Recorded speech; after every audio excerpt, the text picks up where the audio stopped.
Good afternoon and welcome to Pakistan Today News from our London studio. I'm Chris Taylor. We begin with developments on Gaza. Pakistan has accepted an invitation from former U.S. President Donald Trump to join the proposed Board of Peace, an initiative aimed at promoting a lasting ceasefire in Gaza. In a joint statement, 7 Muslim-majority countries, Pakistan, Egypt, Jordan, the United Arab Emirates, Turkey, Saudi Arabia, and Qatar, voiced support for broader international peace efforts. Pakistan reiterated its call for an immediate ceasefire, unhindered humanitarian assistance, reconstruction of Gaza, and the Palestinian people's right to self-determination in line with relevant United Nations resolutions. Pakistan has now officially confirmed its participation in the Board of Peace under United Nations Security Council Resolution 2803. Foreign Minister Ishaq Dar announced the decision in a post on X, formerly Twitter, saying the move reinforces Pakistan's commitment to a permanent ceasefire, humanitarian relief, Gaza's reconstruction, and the creation of an independent Palestinian state within a just and time-bound framework. Meanwhile, Defense Minister Khawaja Mohammad Asif has defended the government's decision to join the US-led initiative.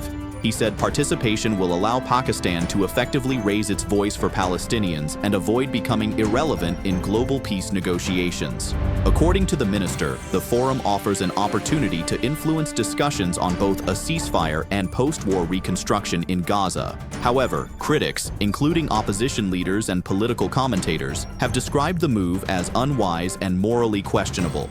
They argue that joining a board led by Donald Trump and reportedly requiring high membership fees could undermine the authority of the United Nations and compromise Pakistan's long-standing foreign policy principles. Turning now to international developments. U.S. President Donald Trump has announced what he called a framework of a future deal concerning Greenland and the wider Arctic region. The announcement followed talks with NATO Secretary General Mark Rutte on the sidelines of the World Economic Forum in Davos. Trump has backed away from earlier threats to impose tariffs on European allies opposing his Greenland ambitions and ruled out the use of military force to seize the territory. While the framework remains vague, it focuses on Arctic security, strategic interests, and cooperation with NATO partners. Denmark, which governs Greenland, has insisted that any discussions must respect its sovereignty, as European markets responded positively to the easing of tensions. Back home, a bill has been tabled in Pakistan's National Assembly proposing the abolition of 192 seats reserved for women and non-Muslims in the national and provincial legislatures. Instead, the seats would be allocated based on each party's total votes. The proposal, discussed in the Assembly on January 21, 2026, has triggered sharp political debate. Opponents argue the move could weaken constitutional protections for women's representation and reduce female participation in parliament, while supporters say it would make representation more proportional to votes received. We now turn to the courts.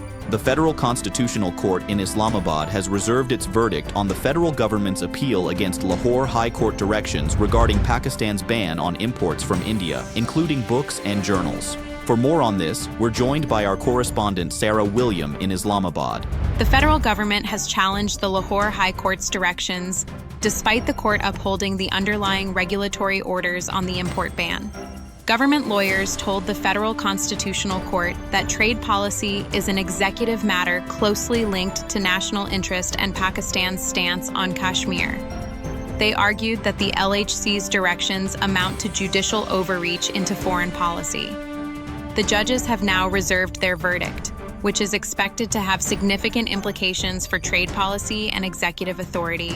Thank you, Sarah, for that update. Finally, a weather warning across the country. Pakistan's meteorological department has issued a heavy rain and snowfall alert for January 22nd and 23. Widespread showers are expected across all provinces and northern areas, including Murree, Swat, Hunza, Skardu, and Neelam Valley, raising concerns over flooding of streams and possible road closures. The National Disaster Management Authority has urged citizens to take precautions and provincial disaster agencies to remain on high alert.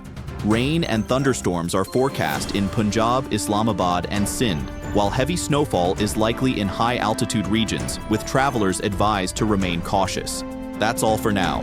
You're watching Pakistan Today News. I'm Chris Taylor.